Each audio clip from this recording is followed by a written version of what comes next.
Comic creators, your new crowdfunding launch sidekick is here. The Comic Book Crowdfunding Planner from ComixLaunch is your ultimate step-by-step companion to planning, optimizing, and executing your crowdfunding campaign, helping hardworking creators stay organized, execute with confidence, and maximize success on every launch.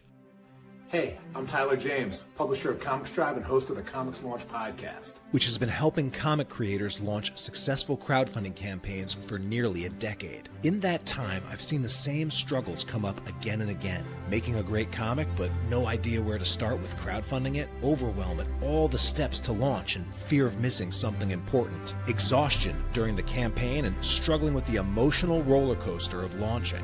and finishing the campaign and still being unsure what worked, what didn't, and how to get better results the next time.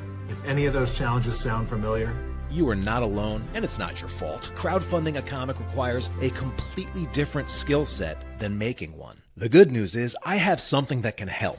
To celebrate the 10th anniversary of ComixLaunch, I've distilled years of my own crowdfunding experience and the insights of hundreds of amazing guests I've had on the show into one essential tool. This new comic book crowdfunding planner is really 4 powerful books in one, designed to help during every phase of your launch. First, it's a launch planner, providing a step-by-step roadmap including guided templates and battle-tested ComixLaunch exercises to build a winning campaign. Second, it's an execution checklist, including action items and pro tips for every aspect of your project so you can launch with confidence. Third, it's a daily campaign journal with dedicated pages to track your campaign progress each day of your launch, prioritize your daily promotional activities, and stay in command of your project. And fourth, it's a post-launch debrief with a proven post-mortem process to capture what worked, what didn't, and what you'll improve on so that your next launch is even better. The Comic Book Crowdfunding Planner is perfect for first-time Kickstarter creators who want a clear roadmap from start to funded. When it comes to running a Kickstarter, I never thought I could do it until I started using Tyler's tools and tips and tricks. I have raised over $40,000 US. Everything I have launched has been done using the ComixLaunch tools. It's been the backbone of my success as a creator. Experienced crowdfunders who want to refine and optimize their launch processes and get to that next level of funding success. I've raised over $30,000 on Kickstarter. I wouldn't have been able to accomplish this without ComixLaunch. Tyler's guides have made it an effortless and stress-free process. Tailor-made specifically for comic book creators, writers, artists, and publishers looking to streamline their campaigns and optimize their crowdfunding efforts. The ability to break down the daunting task of running a Kickstarter into small, well-defined, achievable tasks gave me the confidence to finally launch a campaign.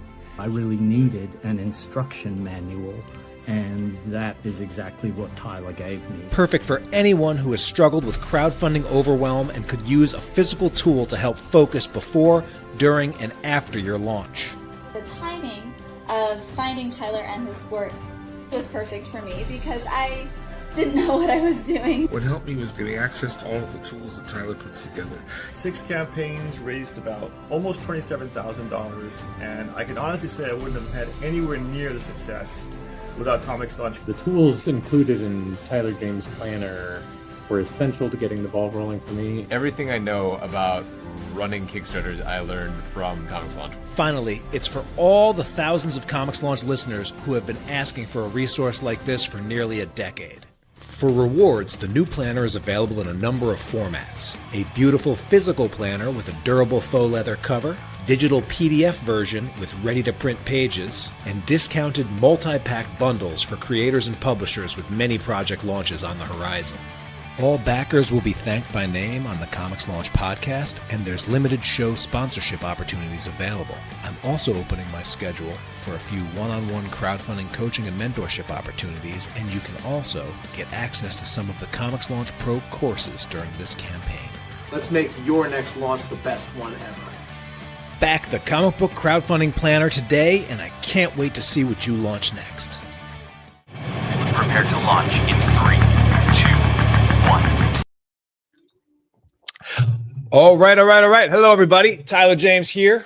And on this special live stream, I've got a good one queued up and ready to roll with you all today. We have an awesome panel of guests, and I'm excited to dive into things with them. Sitting in the backstage with me, about to bring on our Sam Kusek, who is the senior outreach lead at Comics. We also have my pal, Rob Multari of Lone Wolf Comics. We have Allan Liska of Green Archer Comics, and we have Christian Douglas of Unpopular Tales. And I'm excited to have this panel on here.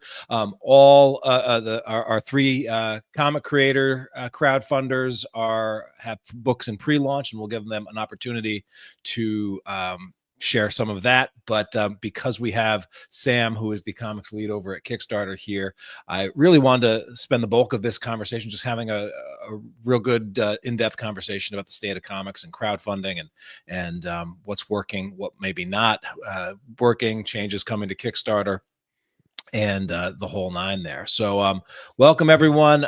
But Sam, would love to just start with you and give you an open floor if you wanted to share any initiatives or just things for people that have jumped on early. What's one thing you want comic book creators to know about that you're working on Kickstarter right now? Yeah, thanks for having me, Tyler. It's always fun to be a part of these conversations. I mean, the biggest thing for us is, as you all have probably seen in the past couple of weeks, is that we've rolled out our pledge manager. So very excited, having a lot of conversations with folks about adopting that, trying that out, and getting feedback. In the initial release rate, we've framed it as an open beta, so there's still things we're working on, still things that we're making changes to and feature enhancements that we're going to roll out. But as you can imagine, this is really a big feature release for us, right? It's something that people have been asking about for a while. We want to make sure that the entire crowdfunding process is all under one umbrella. So reaching out to your audience, encouraging the people who are on this call, I'd love for you all to try it where appropriate, right? You can activate it while the campaign is live. You can start building out your shipping costs, different surveys for different reward offerings, getting into capturing taxes, customs, all kinds of things like that. So that's been really my focus for the past month or so, is just that pledge manager. And anyone who's interested in learning more, happy to connect you directly either with myself or connect you directly with people at Kickstarter so we can talk about some of the more nuanced aspects of your campaign. Absolutely. And I think that's a great place to start, Sam. And you know, I'm actually going to be testing it out and giving my first spin on the pledge manager with this ComixLaunch planner project that I'm doing. I'm gonna jump to our panel here to get some feedback or just to have a discussion a little bit about the decision to use that pledge manager or not. But before I do, I also wanted to just say to any of the folks that are here that are watching live, we already have a bunch live in the stream. I know we'll have more joining as we go on, and we'll have folks in the replay. If you have specific questions or things that you want to hear this panel discuss, please leave them in the comments. I do have a number of topics I want to get to, but I'm going to try my best to make this interactive and make this fun for everyone tuning in. So shout out to everybody that's here already, and we'll try to make this valuable for you. But I guess I'll start with Rob Multari, because Rob, I know you are a veteran Kickstarter project. You've got Snowpaw coming up, and you also have experience working with a number of different pledge managers, as well as the standard Kickstarter survey. What are your current thoughts on the pledge manager, and what do you maybe need to see to make the decision to use that product? Yeah, I mean, you know, right now I've been using BackerKit for the pledge manager. You know, I like the back end as far as like doing the add-ons. I feel like the process of putting them together and working with them there, it has been a little bit easier than Kickstarter's at this moment. I'm hoping that would change soon or in the near future. And also from what I've kind of read and saw and talked about with other creators, as far as with Kickstarter's pledge manager, right now, it's my understanding that you're not able to batch multiple backers into a kind of an export to be able to kind of ship them or put them into a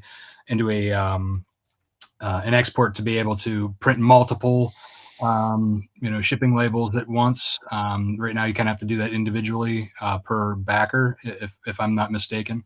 That's a big thing for me because streamlining the process. It's already, when I have 400 to 600 or more backers, that's a lot of backers to do individually, especially when let's say like I have 200 doing my base physical tier for my standard edition.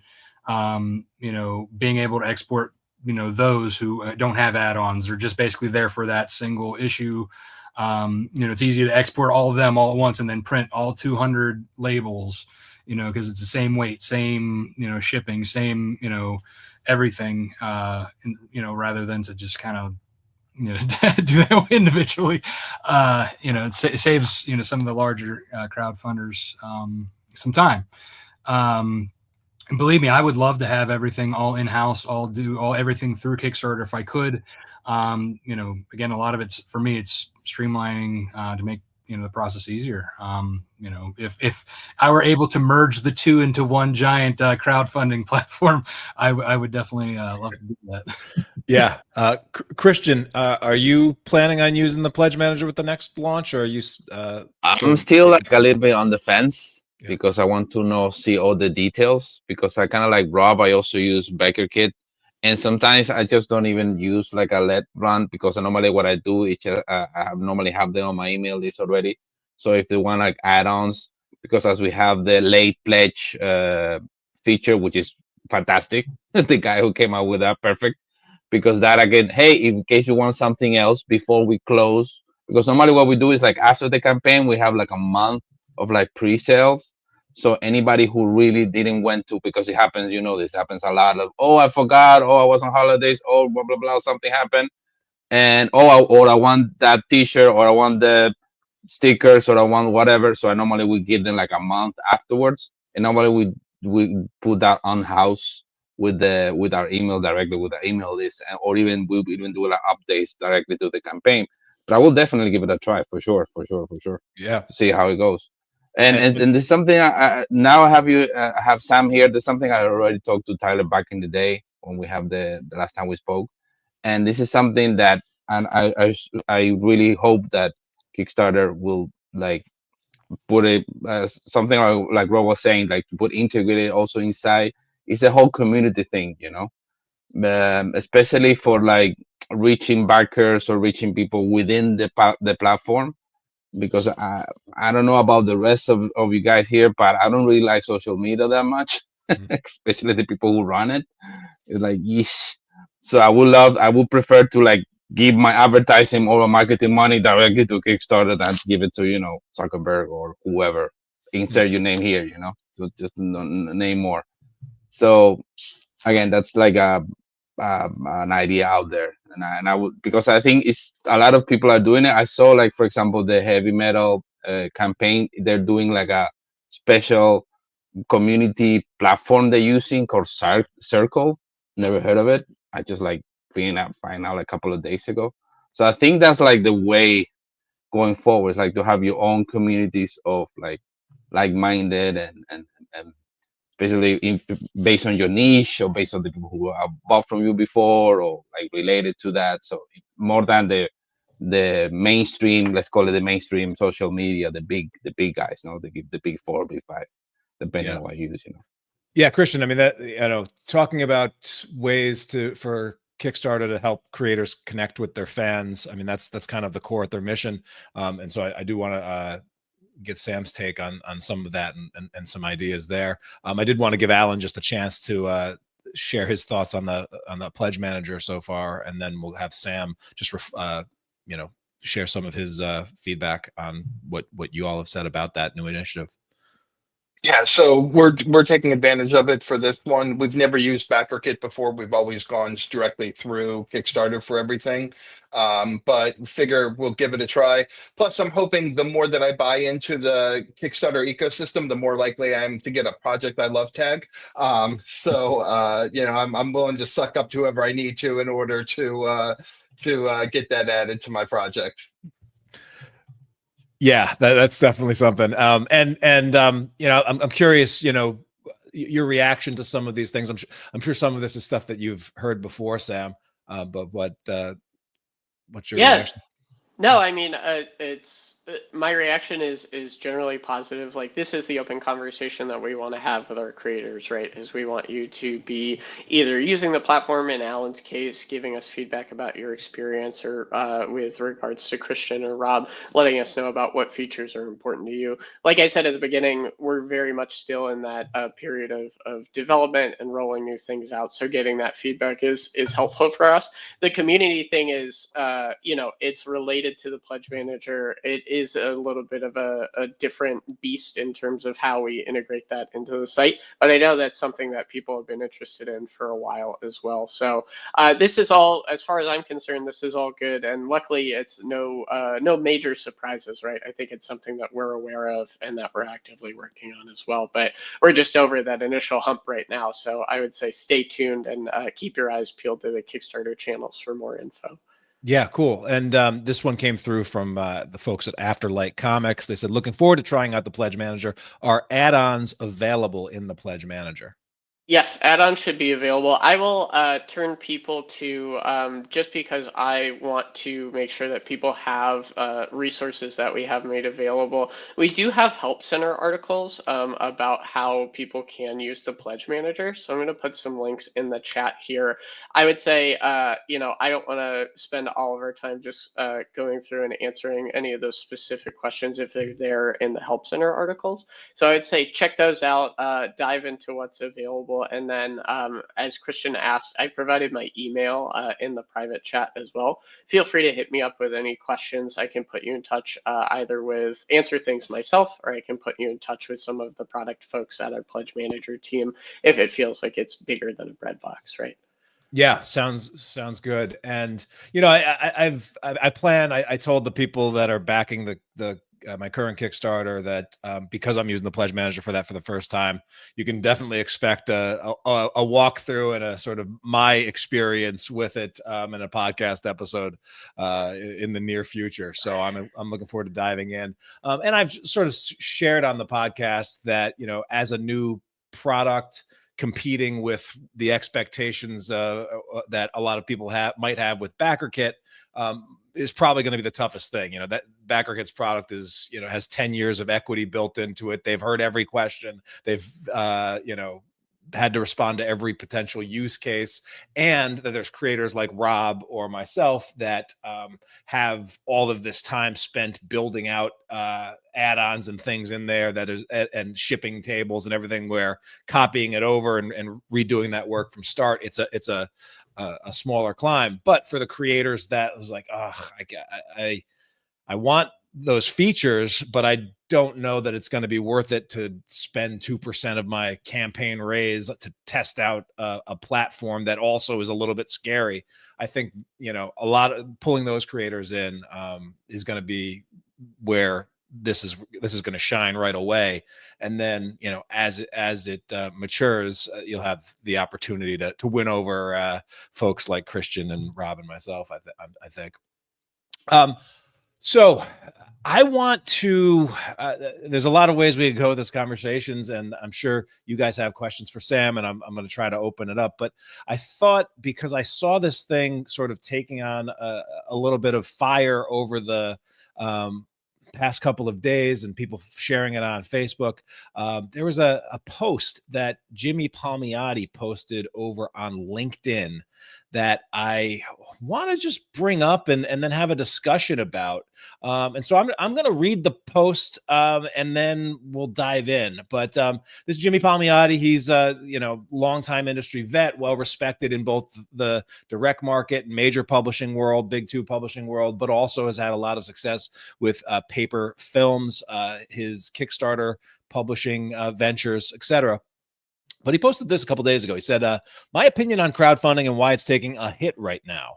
The decline in Kickstarter's effectiveness for small creators is sadly rooted in several interconnected factors. And, whenever I hear somebody say put out anything and make an argument, looking at the premise is always where I tend to want to start first and foremost. But let's just look at the major things that Jimmy's calling out here. He says, first and foremost is the erosion of trust. When creators fail to fulfill their promises, delivering late products, mishandling communication, or neglecting backers, it damages the credibility of crowdfunding as a whole. Even creators with impeccable track records like myself suffer the fallout as skepticism grows among potential supporters. I cannot say this enough. Customer interaction and on-time delivery is a must. I hate that I have to go on social media each time explaining that I have done 25 campaigns and never deliver a book's late. They don't care. Once burned, they do not come back. The influx of major corporations into Kickstarter has further complicated the landscape. Originally a platform designed to empower independent creators, it's increasingly become another commercial venture to saturate for companies with substantial financial resources. Their frequent campaigns flood the marketplace, diminishing visibility for smaller projects. And worse, when these corporations fail to meet expectations, delivering late or offering poor engagement, the negative perception of crowdfunding deepens. I see this happening all the time these days. They get the money and sit back and start another campaign the next week.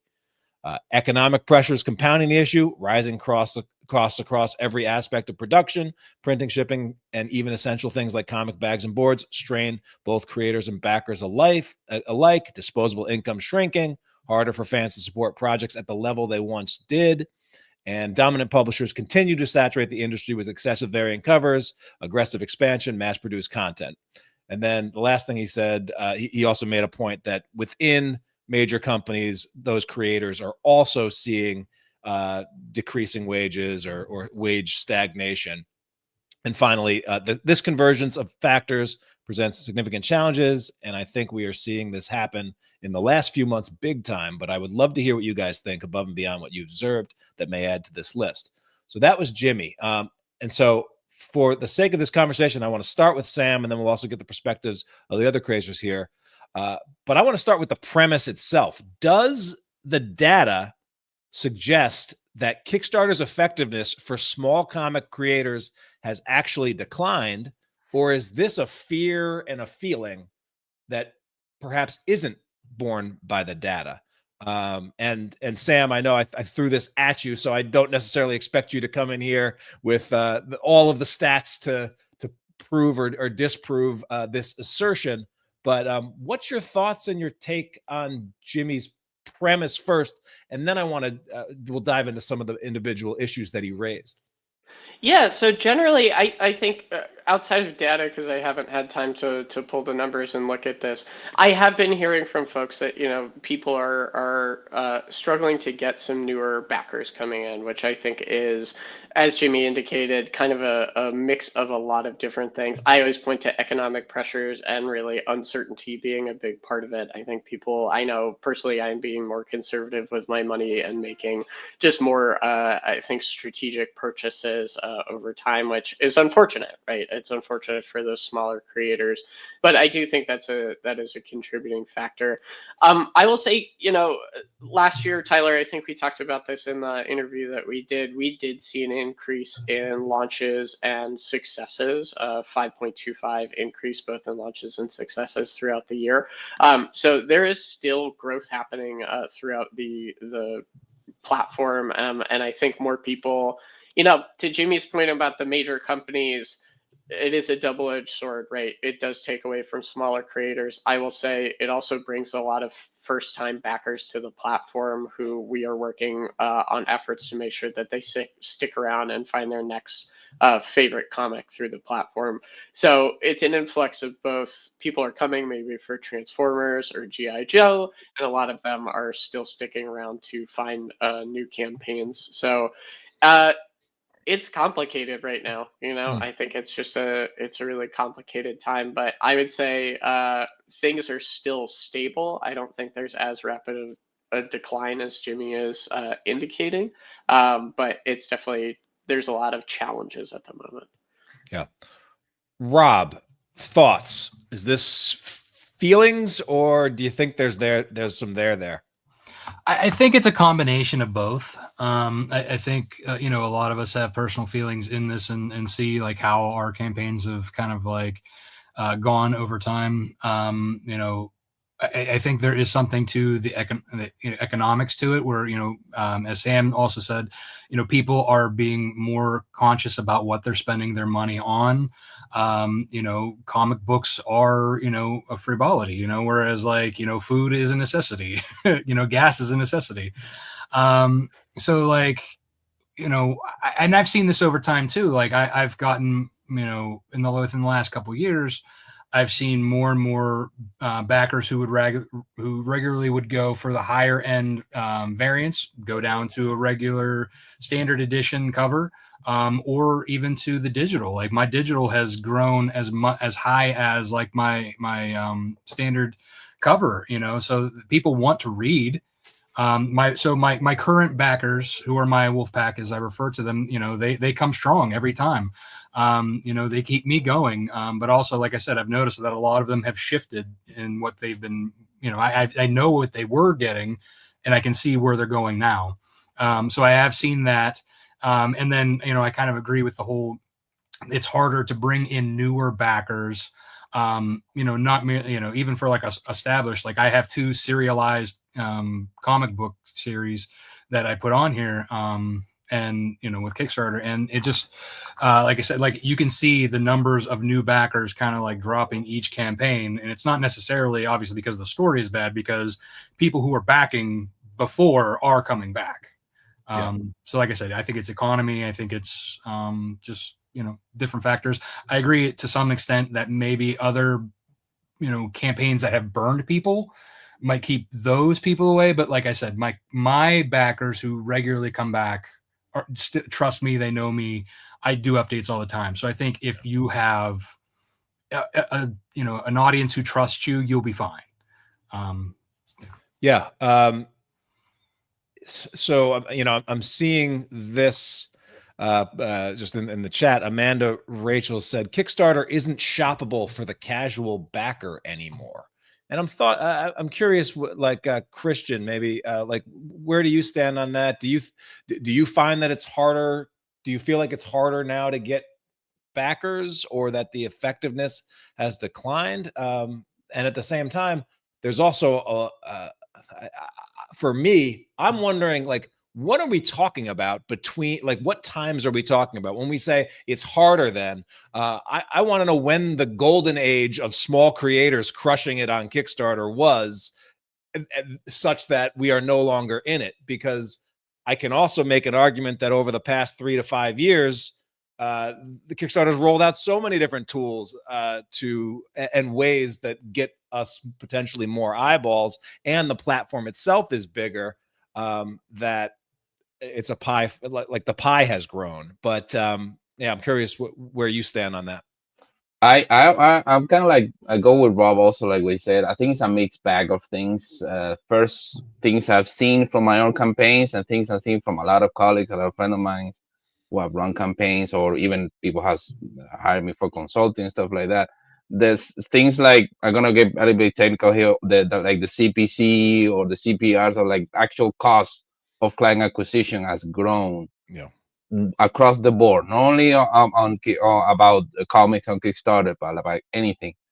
We have a couple of friends who help us with marketing from time to time, especially when we have new campaigns, and they tell us that, hey, it's getting more and more complicated to get eyeballs and to get people to join in and to buy whatever.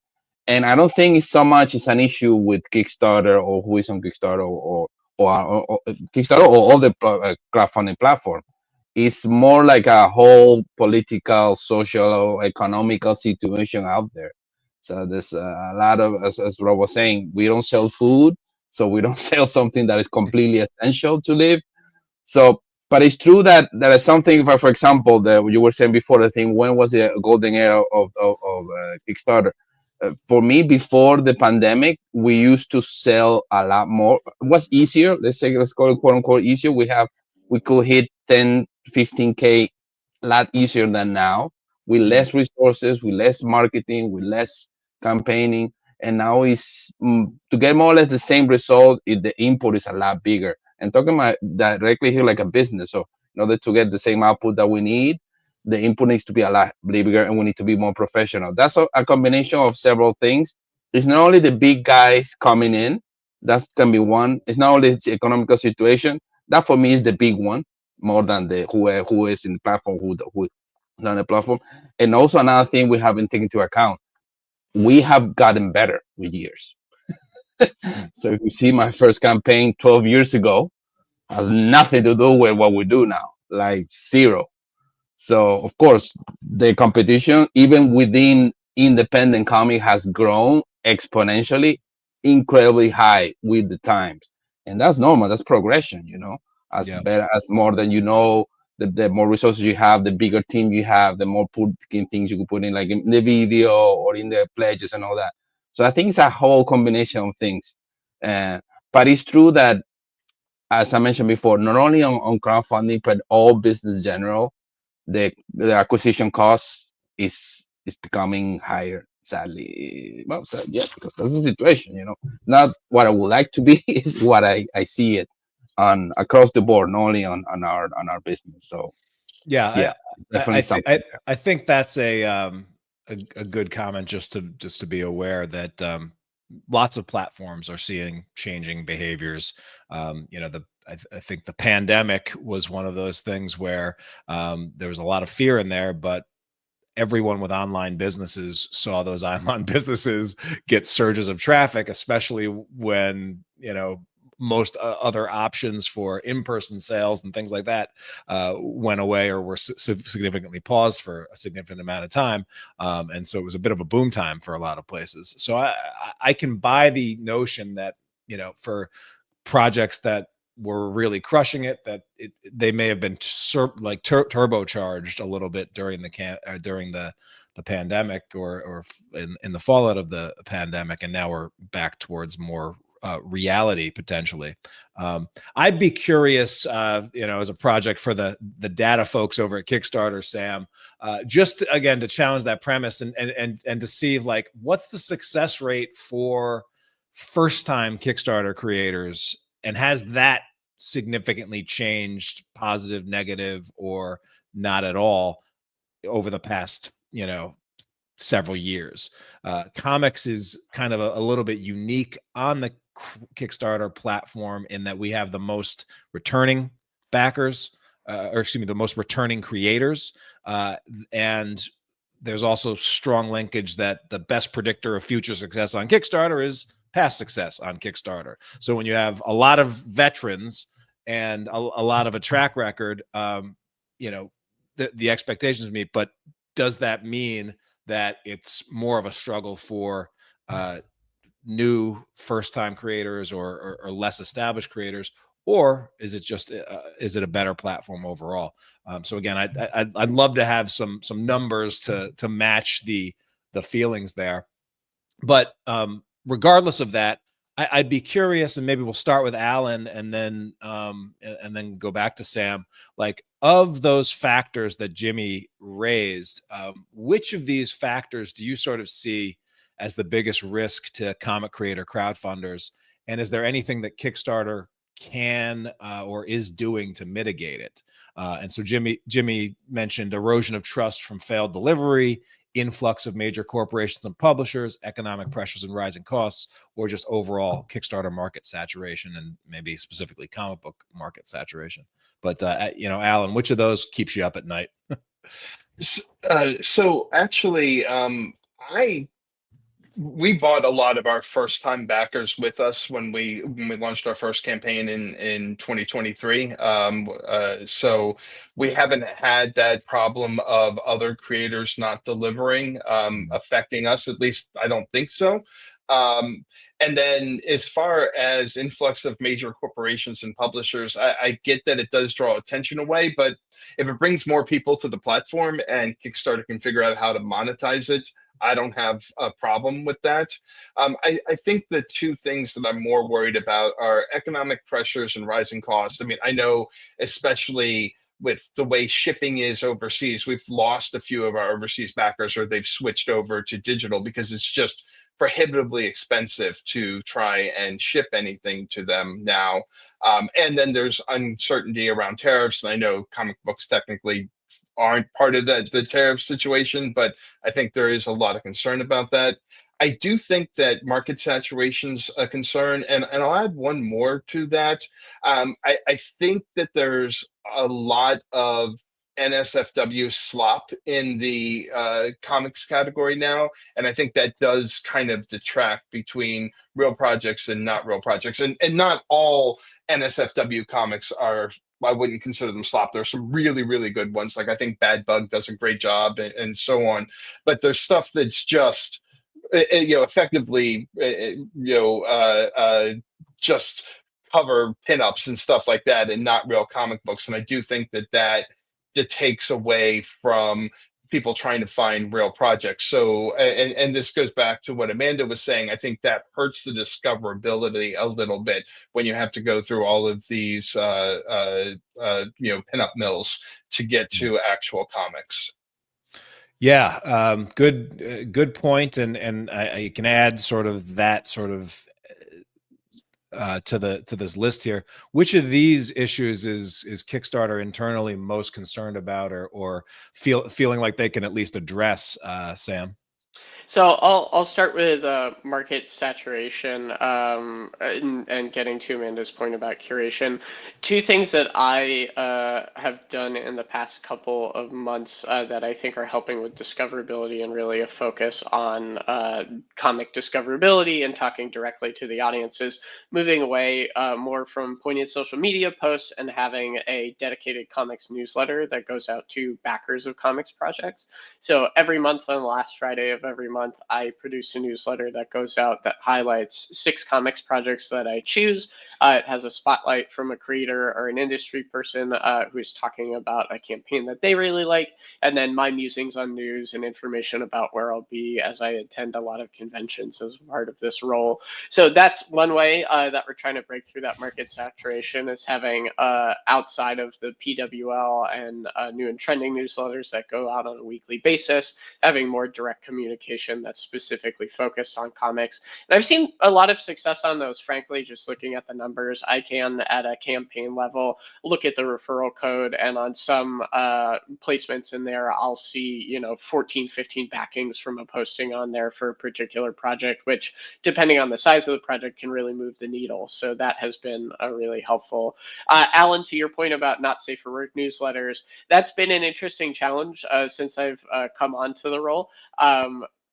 We also have now a not safe for work newsletter. So there is a way that content is highlighted and sent directly to those people. We are definitely focusing on the content that is more, I would say, narrative driven, more of your traditional comic that has, adult content or sexy content in it, as opposed to some of those pinups, because to your point, like, that is ultimately a comic, right? I'm reading, for example, I'm reading Omaha the Cat Dancer right now, which is effectively this like big grand soap opera that has sex scenes in it between the characters, and that's the kind of content that I want to be able to focus on and highlight, because I do think there's some really great content out there. So we are trying to give that more of a dedicated space for the people who want to find it and highlight some of those good ones there. So that's some of the effort that we are putting on for market saturation, and I would say that's probably our biggest. That and economic pressures are our biggest concerns at the moment from that list. Yeah.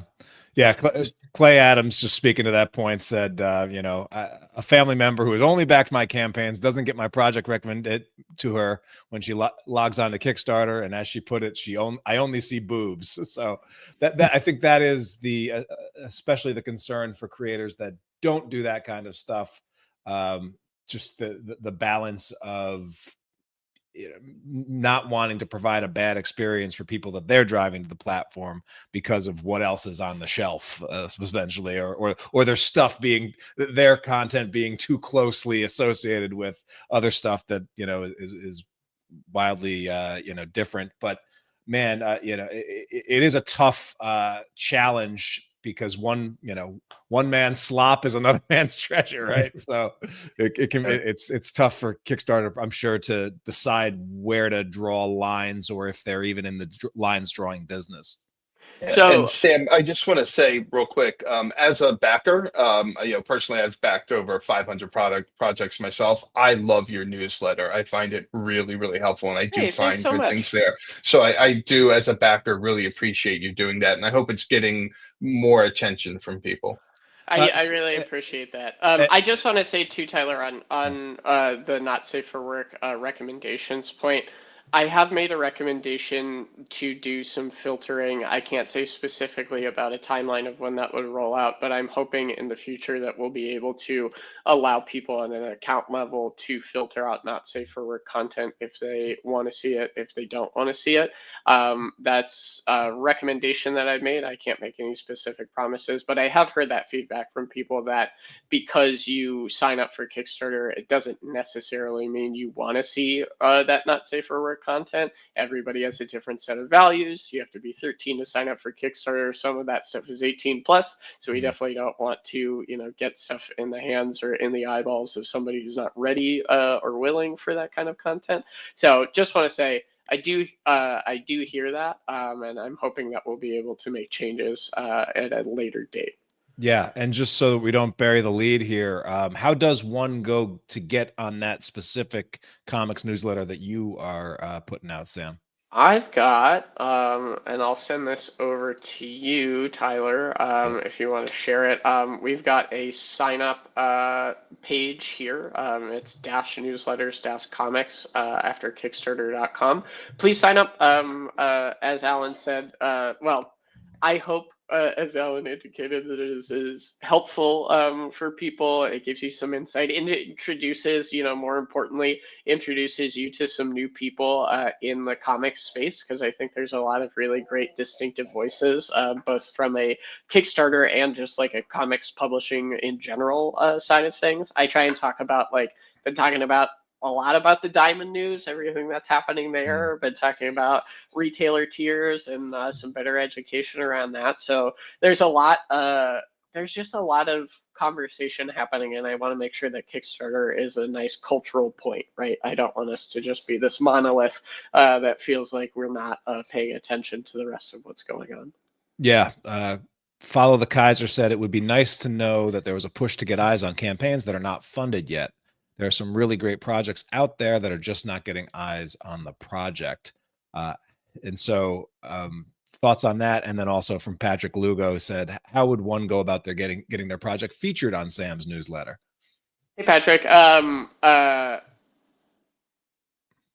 is the process for my selecting projects to get newsletters is really entirely up to me. I'm able to post or select projects, and I would say just give me a heads up about your project. I always tell people, and I think I communicated this on our episode, Tyler, I really need to know about projects 4 to 6 weeks in advance of launch so I can have a better understanding about where they're going to be running.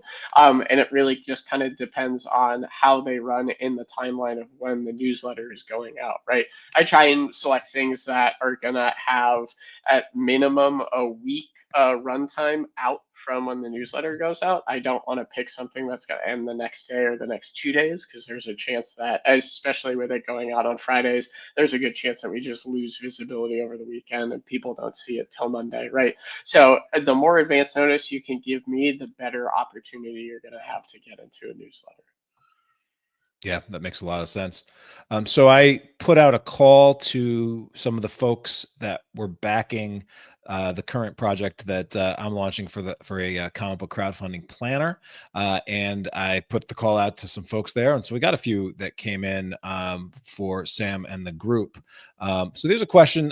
Austin Light said, "Is it better to have a large projection goal to hit, or set the minimum goal and see how far it goes?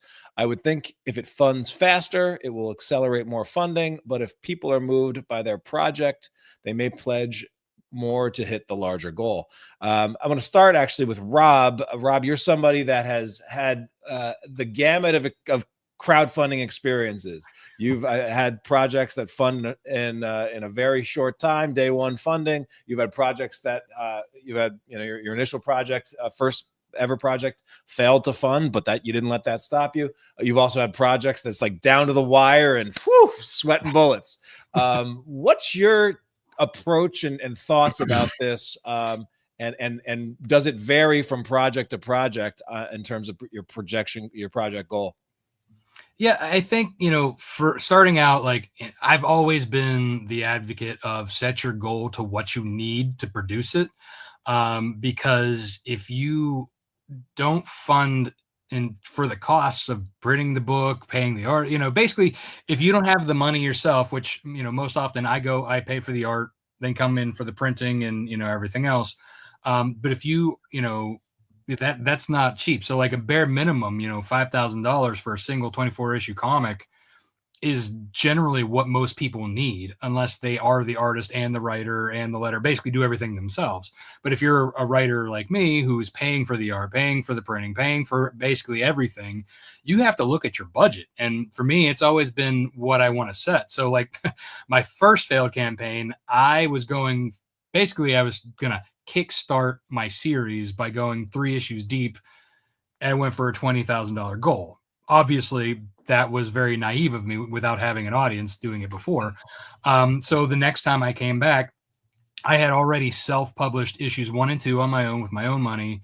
Finally, I couldn't really do that for issue 3. So I came back just for issue 3, set my funding goal at $5,000 is what I needed, and I overfunded. So, just being able to have that kind of like track record, having an audience to get me there, if I would have done it at like $1,000 as my goal and just ended it there, I would have been pretty screwed because I didn't have the extra money to put that out then. Same with like, we were talking about different projects. So like as it got to be, I was putting my trades out. So that minimum cost is $10,000 for me, because a trade, especially, when I put out a trade, I usually do something a little more specialty with die cut and it's a thicker book, and it's trying to put out enough units to make it worthwhile. That's not a cheap endeavor. So raising that bar up to that higher amount, that's something there. And then when I'm putting out my plushies, that's a whole nother bag. Like that's $5,000 right there, to produce something like this and have enough for selling later. And so, and again, as we were talking about, comics tend to go easier than like a kid's book, especially if it's a more of an adult theme or, more general audience theme than a kid's book or a plushie or whatever. So you kind of have to gauge that and figure out, what's your budget? What is the market value, and what are people, going after, so you kind of have to know what you're doing. And for me, I would rather not fund than have to, because I'm already got skin in the game. I'm already putting my own money in it. So if I don't fund, then that means that's less I have to put in later and go further in the hole. Yeah. Allan, your thoughts on goal setting? I'm a coward, so by default, I set the bare minimum funding goal because I don't want to have to sweat up until the last day as to whether or not I'm going to get funding. But same thing. I mean, we've been very fortunate that our first campaign was a huge success, and that allowed us to fund the next set of comics.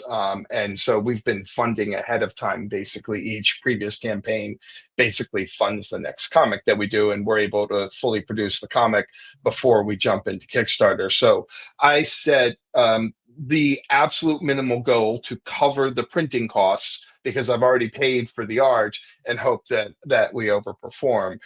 In addition, because there is this concern of whether it's real or imagined, as you pointed out, Tyler, about, is it saturated? Is Kickstarter starting to struggle a little bit, which is not something we've experienced, but I know other people have. For first-time funders especially, is goal is $10,000 and you haven't done a Kickstarter before, and you can't bring a large following with you, to hard to hit that campaign. No matter how good your art is, no matter how talented you are, it is really hard to hit a $10,000 goal for first-time funders. But I see a lot of that. I see that mistake happen a lot with a lot of first-time creators. Yeah. So I want to jump to Sam, but I'm going to do it, and you can comment on the goal decision, but also I want to do it in the context of this question that came through from Paul Eza, super backer, who asked, what factors into the algorithm for Kickstarter to boost their promotion of a project? Is it pre-launch followers, first-day backers, neither, something else? Is it percentage funded? Is it total dollar amount? And he says, is it this is a mystery that can help newer creators become more successful. This is a lot of like the Kickstarter algorithm talk, and if there's some way I can game this or a secret to it, but what do you want to share in terms of a mindset and strategies for creators as they're thinking about whether it be goal setting or just anything they're doing? What's the right mindset they should take? Yeah, so I think I've shared that I have a background in project management. So when I think of goal setting, I'm outside of my being a Kickstarter employee and the senior outreach lead for comics. I'm a creator myself. I make tabletop role playing games, and my mindset, just from that perspective, has always been ask for what I need and give myself a 20% buffer when shit goes bad, because shit always goes bad. Like everybody has had that happen to you in projects, right? So I would say, prepare for something to go wrong. I've said that on this podcast. I say it pretty much on every podcast that I'm on. So whatever your goal is, prepare. In terms of the algorithm, I will say the algorithm, as big and sort of scary and technical of a word as it is, there are aspects of the algorithm that are a mystery to me and are a mystery to some Kickstarter employees and outreach employees as well. So I can't speak specifically to here are all the things that you need to hit to be able to be picked up by that.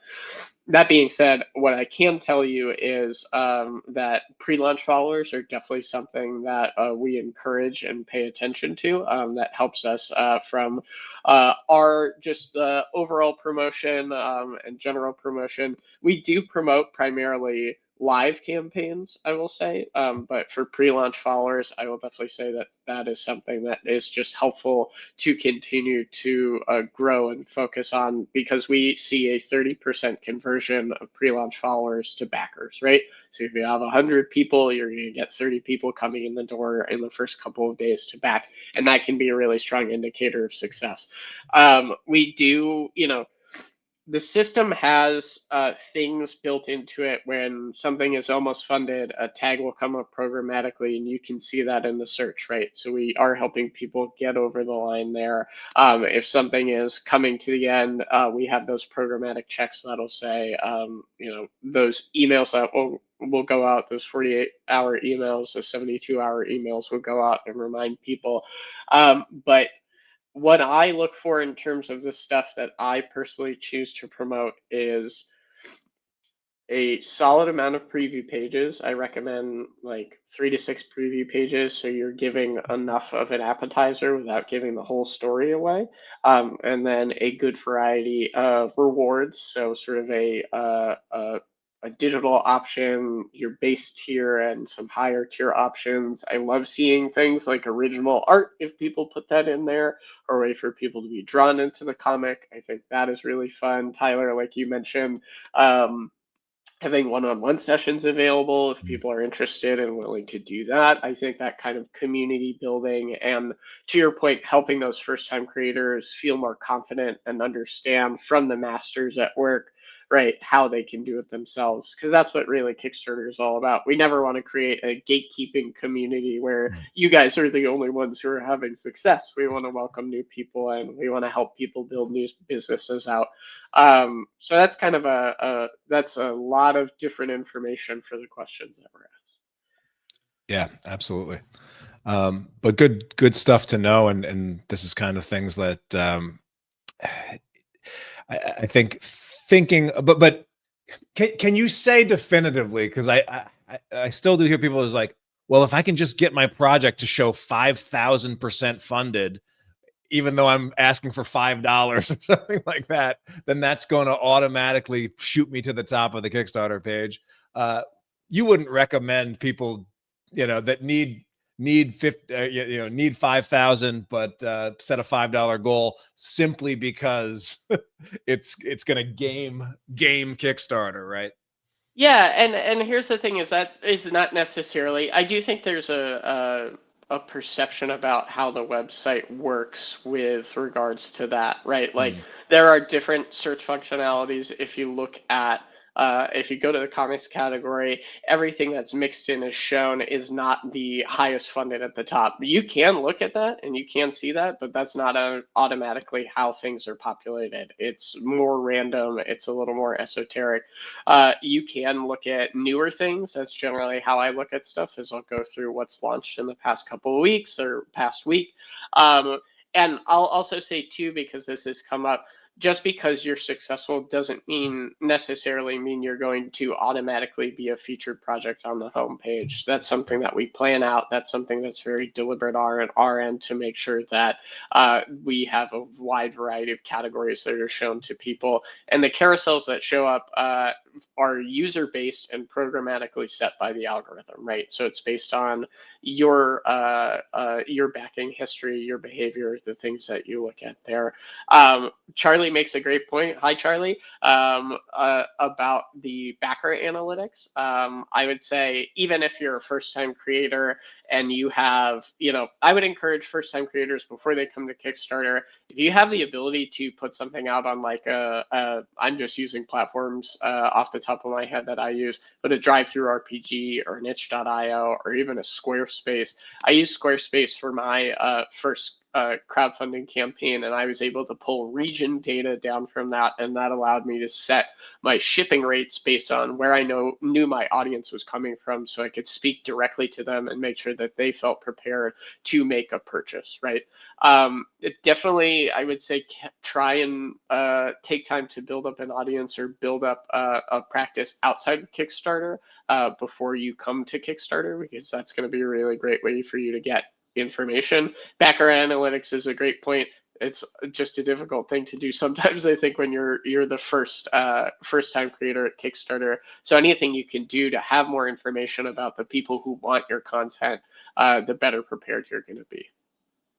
Yeah, absolutely. And I also will say, like, the backer analytics is great. Kickstarter's, finally rolling out and integrating like pixels and things like that has definitely really helped elevate giving more transparency to the paid promotion side of things. This one, we got one more question from the group there, and I want to start with Christian, but we'll hopefully get one sort of tip for the question from Crawford Wheeler II says, what are good ways to build an audience for someone just starting out? So like, what's one tip, like just one quick tip for someone never launched a Kickstarter project, starting from square one, and wasn't born into celebrity. They're just starting out. What's one tip that you would give them to get this thing rolling? Maybe start with Christian. Yeah, I will give up something. Well, in the market, it's called a magnet. It's a freebie, a good one, the best one you can, and try not to make it too big. You're not gonna give away a trade bag or something like that, but like a dash can, 6 pages, 10 pages, or 8 pages. I would not give it like to start with. I will go little by little, like introducing the characters, introducing the topic, the theme, introducing the scenes, the why, introducing yourself, because that's very important at the beginning. This is something that I read a lot of marketing books about. This is that people don't really buy the story or the characters; they buy the creator at the beginning. Is that their journey? So why they doing this? Who is this guy or who this woman? Why they decide to write about this or to draw about this? Why it's important to them? How they learn to do it? Stuff like that. Answering those questions, and that's kind of like not very complicated or expensive to do. And from there, you start getting some traction, and then when you start with the groups and the mailing lists and the actual spending money on marketing, you're gonna have to do if you want to be successful. So I know some friend of mine who were so good that they didn't really need that, and God bless to them. But I don't recommend that, especially if you're starting out. And there's also a thing that a friend of mine told me some years ago, and it still rings to my head. Is like at the beginning, you don't really know how good or how bad you are. So you feedback is like essential. It's like air. So you really need to know who resonates with what you create, who is your ideal customer, where, as Sam was saying, where that they're located. Is it easy? Can you go to a convention? Can you go to not a convention? Can you knock on a store that's closed that can organize a signing? Or so it's you need to have a lot of there's a lot of prep. But what I would recommend is like kind of like a journal, like a blog, and use social media. That's kind of like it's free, and to explain that journey. So, hey, who are you? Where you come from? Why you do this? And what is the story about? Who are the characters? And you show later, and that builds. That builds. And with Absolutely. time, when you're ready to like actually have a page or have a thing already done, say, oh, okay, yeah, I sign in. So that will be my advice. Yeah, good tips there. Allan, you have a advice or just one little tip for someone just at the beginning of the journey?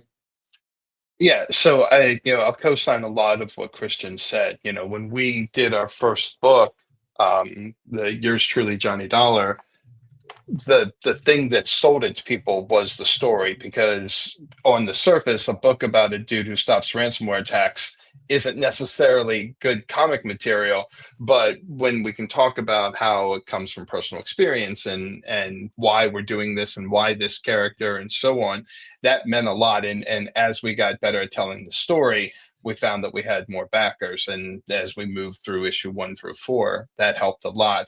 I'll also say, again, networking, but don't just talk about yourself. Interact, build that, build that as somebody who's helpful, because you're going through this process now. There are probably a lot of other people on social media sites or in the comics community that have the same questions that you. Answer those questions, help with your advice, etc. Because if you're seen as just out there just promoting yourself, you're not going to build that level of trust where people are going to want to back you, I think. Yeah, the old how to win friends and influence people advice of to get people to be interested in you. Well, go take an interest in them first and build from there. Rob, one other tip you want to add to this mix for aside from listening to the ComixLaunch podcast, that's a big one. That's a given. That's a given. Yeah, aside from that, I would definitely say make sure you have an email platform set up that you can push people towards to sign up for your email list, and then start going to social media. Blast out your progress. Like right now, you may not have a full issue to give out or an ashcan, but you do have preliminary stuff like character designs. So you can have sketches, line art, colors, and then move on to pages. Same, you have those exact things.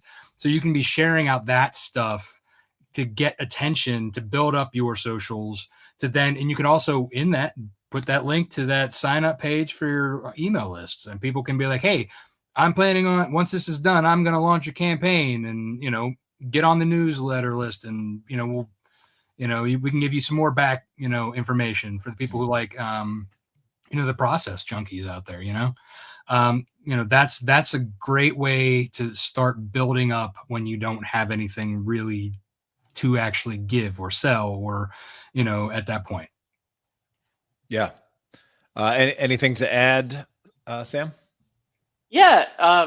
First of all, I just want to say I agree with everything that's been said. I think this is really solid advice for first-time creators. The other thing that I would encourage people to do, which we touched on a little bit, is go to conventions and go to comic shops, ask for advice and feedback, if you're able to print ashcans, like Christian said, to give away to creators or people who have done this before, and either ask for a 30-minute sit down or an hour sit down to be like, hey, I have questions. The worst somebody can say is no, or I don't like your stuff, and that is also helpful feedback to get, but it never hurts to ask for help. What the end result of that, like the ideal end result, in my opinion, is you either find collaborators, people who can help you out, or when you do launch, you have people who are integrated into the system who will be able to vouch for you and give you a boost or a leg up, right? There's a 16-year history of Kickstarter. Comics is a well integrated part of that. And if you're able to get eyes on your project from somebody who knows what they're doing and can say, hey, I really like this, go check that person out, that is going to be really helpful for you as well. I mean, who knows? You know, it's collaboration is a two-way street, right? You could help them with something down the line. They could help you with something down the line. It really just opens the door to more possibilities for you to be able to do more interesting stuff. But just like put yourself out there. It's super easy. I mean, my job is like this. I'm siloed even within Kickstarter, right? I'm a comics guy at a larger tech company. My world is comics, but I have to remind myself and creators that anything that I do ultimately affects the larger health of the site, right? But it is good for me to get out there, work with my team members, and similarly in comics, it's very easy for you to just make comics in your house and be like, this is awesome. Put yourself out there, test your mettle, test your expectations about your own work, and just get to know what's going on in the larger ecosystem. Comics is a large ecosystem. You have to participate in it to be a part of it. You can't make things in a vacuum. Yeah, I love that. And yeah, I think some creators, like, they feel like they have to be like nonstop creation, and they can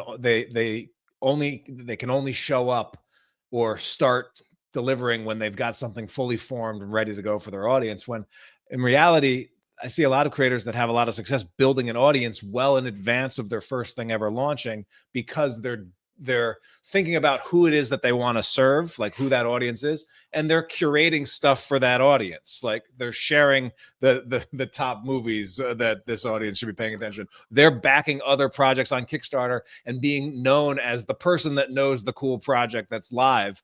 And when you do that, and when you're good at curation, that actually will translate some goodwill towards your stuff when you launch as well. You know, if you're known as someone with good tastes and you launch your own book, yeah, people are going to give it a bigger look than if you already recommended 3 books that they loved. Yeah, that's gonna bode well for you and your chances of launching. I wanted to just give the creators that are here hanging out and appreciate anybody that spent the lunch break with us today, like Collector Detector here. But I did want to give Allan, Christian, or Rob open the floor if there's anything that you wanted to ask Sam for a quick hit question or just a quick topic that you'd like a little bit of feedback on.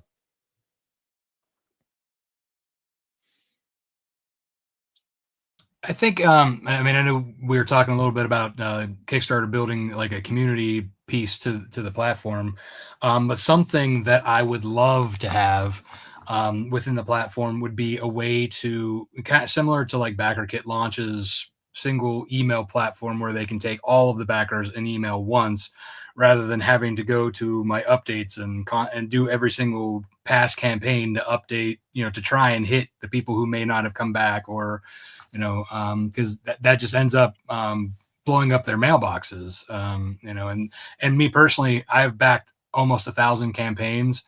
When somebody does that for every single campaign, it just goes right in the junk box. I'm not looking at it. And when I go to the platform in the messages, I wish there was a way to click all, mark as read, because when I have to go and do them all one at a time, drives me insane. Good to know. Thank you. If since we can ask for whatever we want, you know what I'd love?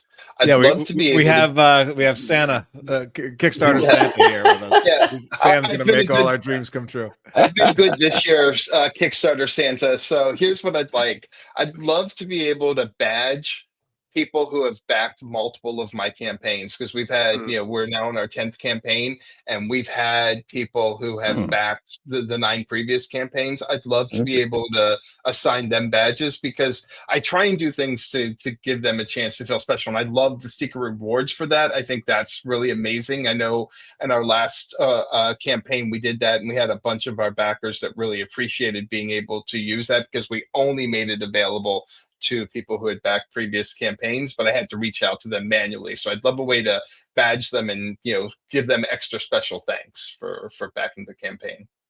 That's great. Yeah, thank you for the feedback. As we are like in the Kickstarter Santa phase of the the podcast, this is something we've been working on for years now, and we're very glad to say that we already achieved it. But to have some part of the platform or of the, I would say the platform, because this is not something I felt only comics.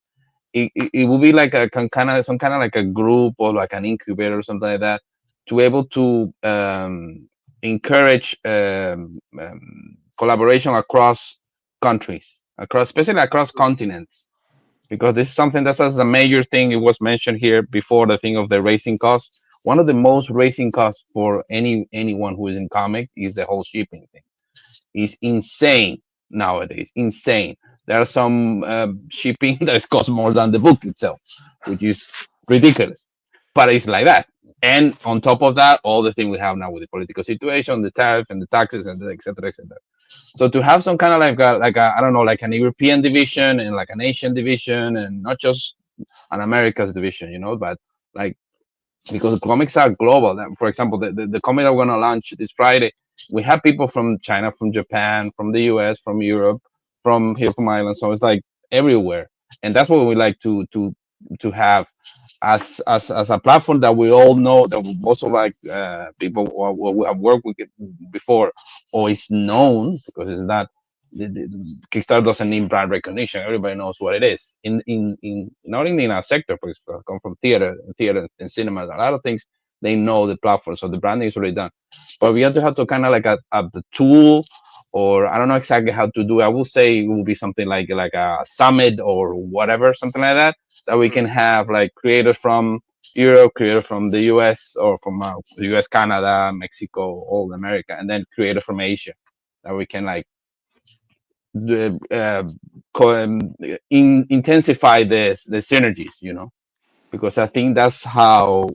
I don't think it's not in the future. That's like the present. That's how it should be. Like you can have like a global. That's how all these big studios work, especially now with the technology. You can work remotely for a studio in Japan or for a studio in South Korea or whatever. As long as you kind of like adequate your sleeping hours to the schedule, you're good.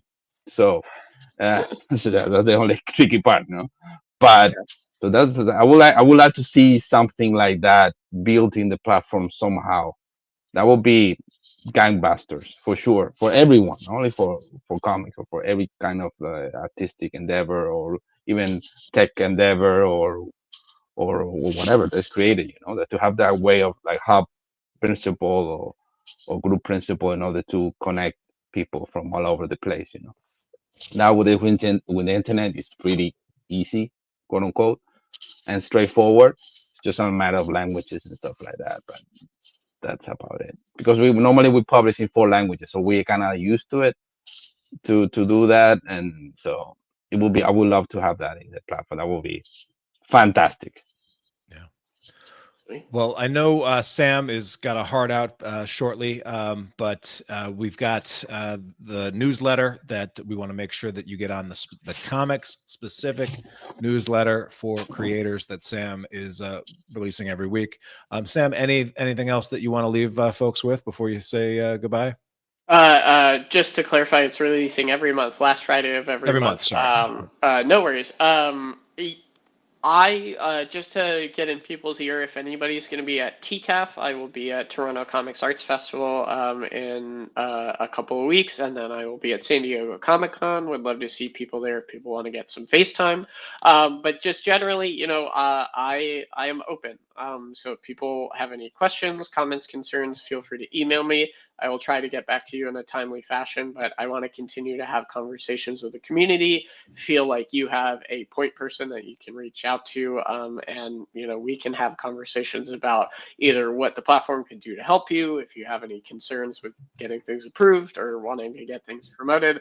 I just want you to know that I'm here for you, and I appreciate your time. I appreciate being part of these conversations, and I think it's really valuable for me to just be able to be more in the mix. So thank you, Tyler, for having me on, and thank you to Allan, Christian, and Rob for being part of the conversation.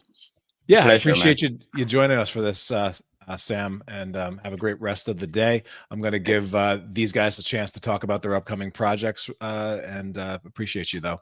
And again, Sam was nice enough to give out his Kickstarter email on this broadcast. So if you want to reach out to him about anything that he mentioned here, the email is right there, s.kusek@kickstarter.com. And so I appreciate Sam for sharing that with the group.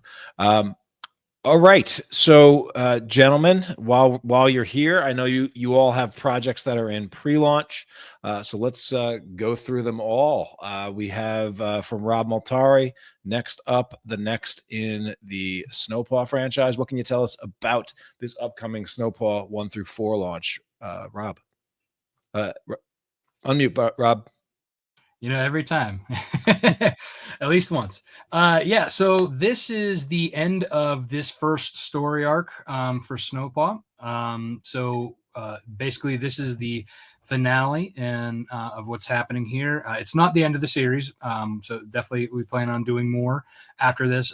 But this is her origin story. This is issues 1 through 4 that will basically bring us to the conclusion of this particular storyline.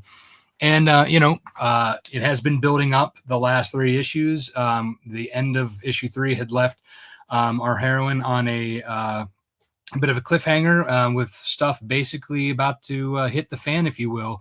And this issue starts off with a bang. And it's just nonstop action until the very end.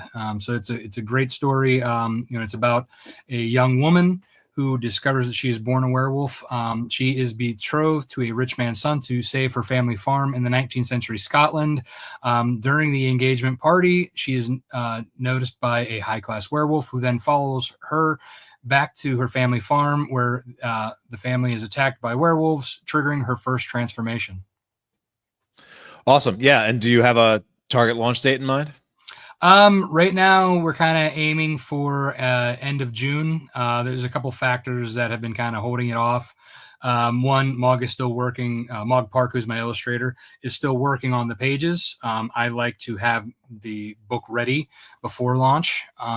Also, I still have to fulfill Nightwolf issue 10, which was my last campaign. And I'm waiting for the books to come in from the printer roughly about the same time. So once those books are in hand, I can start fulfillment on that and then officially be like, hey, we're now live while I'm fulfilling. Yeah, I hear you. The machine never stops when you've got multiple projects in the hopper. Also, with multiple projects in the hopper is Christian. Christian, your next one coming up is called Punk Droid Volumes 1 and 2. What can you tell us about this one? So this is award-winning. We were like nominated for the Heroic Awards a couple of years ago, and this is the second part. Cyberpunk anthology. If you like Black Mirror, if you like Love, Death, and Robots, because the whole idea is like, who will result if you put like Love, Death, and Robots aesthetics with the Black Mirror like vibe and Twilight Zone vibe, all that. If you put like in that cocktail, what will come out? And hopefully that's kind of like we're trying to aim. We start this Friday, so we are. This is the panic phase, I would call it, like the last week before you launch. It's the week that you lose sleep, you lose hair. So yeah, you know how it is. So hopefully we'll start this Friday. So yeah, and we're very happy with it. We brought some really cool people from Japan and from China to do some stories. So it's all short stories, all self-conclusive. You need to buy the first volume to understand the second one. But of course, we want to, if you can, both buy both. And it's hard copy. It's a beautiful cover made by Raul Lara, by a Spanish artist. And for example, the first cover was made by a guy who worked in the Love, Death, and Robots. So we have like really heavy hitters there. And hopefully this Friday will come up. So if you like cyberpunk, if you like dystopian futures, you want to disconnect a little bit about the present reality, that is, I don't know what is more dystopian, our reality or the one in the books. It's like that's heavily debatable. Yeah, but neck and neck right about now. But yours will probably have better, pretty drawings and better writing. Yeah, exactly, and it's more control, Stuff. Awesome. It looks good, Christian, and I hope the Friday launch goes well for you. And then Thank you. You can hit us pondroid.eu. It's easier to remember, so you have to remember the big URL for Kickstarter. So it's pondroid.eu. So that's it. And thank you, Tyler, for bringing Sam. It's been an incredible session, man. This is wonderful. Yeah, I appreciate you guys being on here. It's one-on-one can be fun, but I think it's also nice for the folks at Kickstarter to just like be in these rooms and these chats with creators here. We've had dozens and dozens of creators tuning in live and chiming in, and so that perspective I definitely think helps make it a better ecosystem for all of us. And Allan, you also do have a project running soon. What can you tell us about Buck Rogers versus the Cyberlords? So parts of Buck Rogers entered the public domain in January of this year, and Buck Rogers has been such a massive influence on every sci-fi creator for the last almost 100 years that we wanted to retell the original story. So this is based on the Philip Nolan novels or short stories that were published, Armageddon 2419 and then The Air Lords of Han. We retold the story with a lot less racism, hopefully no racism, in fact, because it was a product of its time and there was a lot of yellow scare going on. And so what we wanted to do was, again, tell the core of the story, and reintroduce this, amazing legend to a new generation of readers, and hopefully get people excited about Buck Rogers. And George Lucas has said that Star Wars was directly influenced by the Buck Rogers and Flash Gordon serials. Ray Bradbury loved Buck Rogers so much that when he was made fun of by his friends for reading it and he stopped temporarily, and actually he said it left a hole in his heart until he started reading Buck Rogers again. Philip K. Dick was influenced by it. So much of the sci-fi that we know today owes its origins to Buck Rogers, and so we wanted to try and do the original story justice and again bring it back for people. And we got an amazing collection of artists to do variant covers for this because again, so many people love this story and love this hero that people were just kind of falling all over themselves to make a cover, and which we really appreciated. Yeah, that's fun. I mean, it's fun anytime you can play in the sandbox of stuff that's inspired you and inspired many others. I think that's one of the coolest things about public domain stuff. So I'm excited that you're jumping in there with it with the latest from Green Archer Comics. Well, I appreciate you gentlemen being here, hanging out with me. Your friendship and support over the years has been wonderful, and it's just so good to spend some time talking comics, talking Kickstarter, past, present, future. And I'm glad y'all are still out there in the trenches, launching projects and building your audiences. So I appreciate you spending a little time with me to talk about that. Pleasure, man. My pleasure. Yeah, absolutely. I've loved it. And thank you for doing this, Tyler, and for everything that you do. Yeah, man. That's true. Appreciate it. Well, thanks to everyone else for tuning in. I hope you got some value from this discussion with Sam. Thanks to Sam for being here. And just, you know what I'm going to say. We can't wait to see what y'all launch next. Take care, everyone.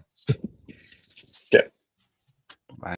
The ComixLaunch Planner is going to give you a roadmap so you can launch confidently, whether this is your first campaign or you've launched a bunch. Hey, I'm George O'Connor. I've kickstarted 10 projects raising over $50,000, and ComixLaunch is a big reason for my success. Tyler has studied Kickstarter for over a decade, and he's going to help you avoid pitfalls and give you the best insights to make sure that you and your project shine on the platform.